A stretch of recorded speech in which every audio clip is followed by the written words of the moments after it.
దేశవ్యాప్తంగా నిరసనలకు పిలుపునిచ్చిన కాంగ్రెస్ కాసేపట్లో gun park నుంచి ఈడీ ఆఫీస్కు ర్యాలీగా వెళ్లనున్నారు. అదానీ అక్రమాలపై జాయింట్ పార్లమెంటరీ కమిటీ వేయాలని డిమాండ్ చేస్తున్నారు కాంగ్రెస్ నాయకులు.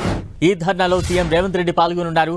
గన్ పార్క్ వద్దకు మంత్రులు తుమ్మల, సీతక్క, పొన్నం, ఎంపీలు, ఎమ్మెల్యేలు, ఎమ్మెల్సీలు ఇప్పటికే చేరుకున్నారు.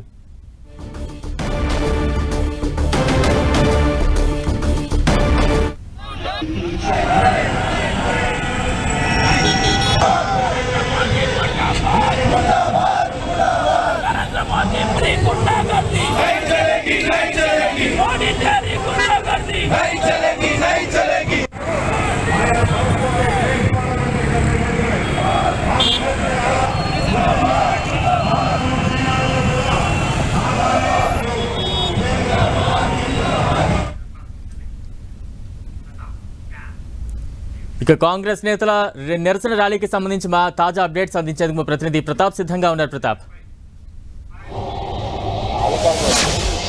బలరాం, కాంగ్రెస్ పార్టీ ఈరోజు ర్యాలీ చేపడుతుంది. ముఖ్యంగా ఆదాని అంశానికి సంబంధించి సెబీ చైర్మన్ తోటి కొల్లుడయ్యి ప్రజల సొమ్మును కొల్లగొడుతున్నారని చెప్పేసి కాంగ్రెస్ పార్టీ ఆరోపిస్తుంది. దీనికి సంబంధించి సెబీ చైర్మన్ సంబంధించి ఈడెన్బర్గ్ సంస్థ బయటపెట్టిన అంశాలను దృష్టిలో పెట్టుకొని వీటికి సంబంధించి కూడా జాయింట్ పార్లమెంటరీ కమిటీ వేయాలని చెప్పేసి కాంగ్రెస్ పార్టీ దేశవ్యాప్తంగా పిలుపునివ్వడం జరిగింది. ఏఐసీసీ పిలుపు మేరకు అన్ని చోట్ల కూడా ఈడీ కార్యాలయం వద్ద నిరసన కార్యక్రమాలు చేపట్టాలని చెప్పేసి కాంగ్రెస్ పార్టీ నిర్ణయించింది. అందులో భాగంగానే కాంగ్రెస్ పార్టీ గన్ పార్క్ నుంచి ర్యాలీగా బయలుదేరుతున్న పరిస్థితి అయితే కనపడతా ఉంది. ముఖ్యంగా నేతలంతా కూడా గన్ పార్క్ వద్దకు రావడం జరిగింది. మంత్రులు, ఎమ్మెల్యేలు, ఎమ్మెల్సీలతో పాటు ముఖ్యమైన నేతలంతా కూడా ఇక్కడికి రావడం జరిగింది. ఇక్కడ నుంచి ర్యాలీగా బయలుదేరుతున్నారు.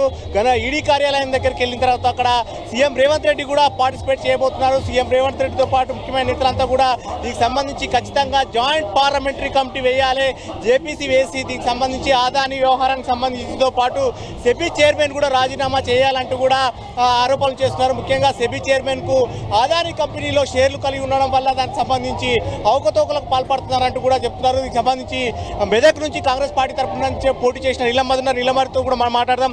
చెప్పండి, మీ ప్రధానమైన డిమాండ్ ఏంటి? ఏం చేసి ప్రధానమైన డిమాండ్ ఏంటంటే ఈరోజు ప్రతిపక్షాల గొంతు నొక్కుతుంది బీజేపీ ప్రభుత్వం, మోడీ గారు. ఈరోజు చూడు, ఈడీలు ప్రతిపక్ష నాయకుల మీద పనిచేస్తుంది.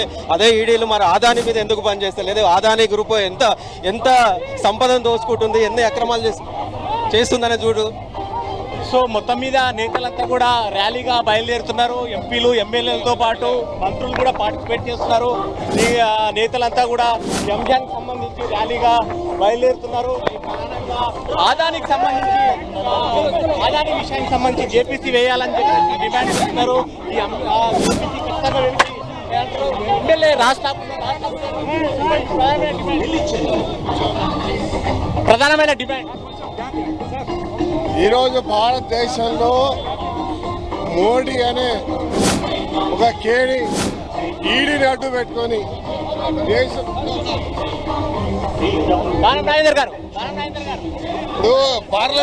పార్లమెంట్ బయట రాహుల్ గాంధీ గారి డిమాండ్ ఒకటి, సెబీ చైర్మన్ గారు ఇంత పెద్ద అవినీతి చేసి మోడీ ప్రభుత్వంలో ఇంత అవినీతి జరిగింది, అదానికి బెనిఫిట్ చేయడానికి జాయింట్ పార్లమెంట్ యాక్షన్ కమిటీ వేయమని డిమాండ్ చేస్తూ ఉన్నారు కాంగ్రెస్ పార్టీ దేశవ్యాప్తంగా. వాళ్ళకి చిత్తశుద్ధి ఉంటే జేపీసీ వేసి వాళ్ళ చిత్తశుద్ధి నిరూపించుకోవాలి. ఎంపీ ఉన్నారు, రాజ్యసభ ఎంపీ ఉన్నారు, రాజ్యసభ ఎంపీతో కూడా మాట్లాడారు. ఎంపీ గారు, మీరు ప్రధానంగా డిమాండ్ చేస్తున్నారు, ఎందుకు ప్రభుత్వం, కేంద్రంలో ఉన్న ప్రభుత్వం ఎందుకు వెనుకడుగు చేస్తుంటారు? కేంద్రంలో ఉన్న ప్రభుత్వం ఎందుకు వెనుకడుగు చేస్తుందంటే మనం గతంలో కూడా చూసినాం. అడానీ, అంబానీ ఎవరైనా కాపాడుతున్నారు కేంద్ర ప్రభుత్వం. A1, A2 ఇద్దరు కూడా వాళ్ళని దగ్గరుండి కాపాడడం జరుగుతుంది. రాహుల్ గాంధీ గారు మరీ పోరాటం చేస్తున్నారు వాళ్ళ గురించి. ఈ రోజు ఎట్టి పరిస్థితుల్లో జేపీసీ అయ్యాల్సిందే, ప్రజలందరికీ కూడా న్యాయం జరగాల్సిందే. మొత్తం మీద నేతలంతా కూడా ర్యాలీగా వెళ్తున్నారు. ముఖ్యంగా దేశాన్ని తాకట్టు పెడుతుంది మోడీ, అంబానీ ఇద్దరు వ్యాపారవేత్తలు కొమ్ము కాస్తున్నారు దేశాన్ని. మొత్తం మీద కాంగ్రెస్ నేతలు అయితే ర్యాలీగా గన్ పార్క్ నుంచి స్టార్ట్ కావడం జరిగింది. మరి కాసేపట్లో ఈడీ కార్యాలయం కూడా వెళ్తున్నారు. ఈడీ కార్యాలయం కూడా దాదాపు చేరుకునే దానికి మార్గ మధ్యంలో ర్యాలీగా మంత్రులు, ఎమ్మెల్యేలతో పాటు ముఖ్యమైన నేతలంతా కూడా ర్యాలీగా వస్తున్నారు. మరి కాసేపట్లో సీఎం రేవంత్ రెడ్డి కూడా ఈడీ కార్యాలయం, ప్రజెంట్ మనం ఈడీ కార్యాలయం దగ్గరలోకి వచ్చాం.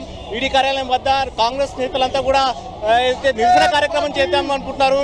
ఈ కార్యక్రమం సంబంధించి వన్ వే అంతా కూడా పోలీసులు ట్రాఫిక్ ఇబ్బంది కలగకుండా బ్లాక్ చేయడం జరిగింది. మొత్తం మీద నేతలు కాంగ్రెస్ పార్టీ శ్రేణులు అయితే పెద్ద ఎత్తున తరలి రావడం జరిగింది. ముఖ్యంగా దీనికి సంబంధించి ఏఐసీసీ ఇచ్చిన పిలుపు మేరకు అంతా కూడా నేతలంతా కూడా ర్యాలీగా జరుగుతుంది. మరి కాసేపట్లో సీఎం రేవంత్ రెడ్డి వచ్చి కూడా దీనికి సంబంధించి ఇచ్చే అవకాశం ఉంటుంది. Thank you Pratap. వెళ్ళిపోరు